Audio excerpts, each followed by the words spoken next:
Почитувани граѓани, за една година владата на ВМРО ДПМН и Мицкоски спортот го претворија во жртва на нивниот хаос, корупција и неспособност. За ВМРО ДПМН и Христијан Мицкоски спортот не е важен. Единствената преостаната надеж за младите, за достоинството и меѓународниот имидж на Македонија, спортот, тие го деградираа, го запоставија и го свртеа против спортистите. Наместо поддршка, спортот од власта доби игнорирање. Наместо инвестиции, доби кратење. Министерот за спорт Борко Ристовски заборави дека некогаш бил спортист. Очигледно, министерската фотелја му е поважна од принципите по кои некогаш настапувал на терен. Наместо да ги брани интересите на спортистите, тој денес ги брани интересите на партиските шефови. Од човек кој знае што значи да се биде дел од тим, денес гледаме министер кој е капитен на распадот во спортот.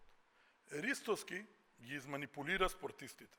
Наместо 15 милиони евра субвенции за спортистите, во буџетот за 2025 година се предвидува дупло помалку 7,2 милиони евра.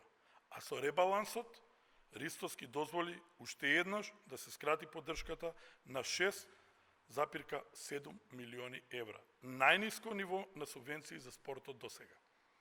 Во периодот кога спортистите од екипните спортови се подготвуваат за следната сезона, секој клуб, федерација и спортист се оставени со 40% помалку средства за директна поддршка. И за овие субвенции нема отчет како се распределуваат. Нема никаква контрола. Министерот не објавил ниту еден документ, правилник или критериум за распределба на средствата.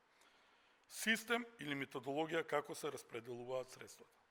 Единствениот извор на информации е алатката Open Finance, каде јасно се гледа селективноста, нелогичноста на сумите кои ги добиваат одредени спортови, пристрастноста на делењето на државните пари, но и подчинувањето на клубовите блиски до коалиционите партнери. Не е објавен ниту еден извештај од ниту еден спортски субјект, ниту записникот спроведена контрола или инспекција како ги трошат народните пари, а се фалат дека дале 20 милиони евра за 2 години. Јасно е дека и тука парите се делат според партиското тефтерче на Мицкоски. Кој го има во тефтерчето, тој добива пари. Наместо сервис за спортистите и клубовите, кои ја представуваат Македонија во светот, министерот Ристовски се претвори во бизнисмен, а Министерството за спорт во градежна фирма. Најталентираните кошаркари од Спортската академија останаа без професионални тренери поради директно партиско мешање на Министерството за спорт и Министерството за образование во конкурсот на Кошаркарската федерација. Очигледно за нив е поважно кој е во тефтерчето, односно кој е близок до нив. До сега најголемиот успех на министерот Ристовски е назначување на неговиот кумашин за државен секретар во Министерството за спорт. Непотизмот цвета.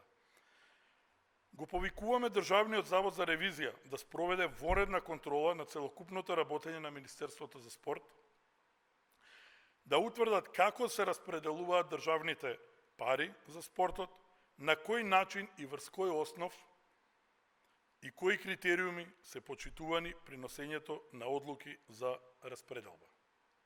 Почитувани, оваа влада, предводена од ВМРО ДПМН, успеа да го уништи и спортот. Наместо да ги потикнува младите, оваа влада ги одвраќа од спортот со понижување иускратени средства. СДСМ секогаш ќе биде на страната на спортистите и ќе се бориме за чесен, транспарентен и систематски поддржан спорт. Мора да го кренеме спортот на прави носа.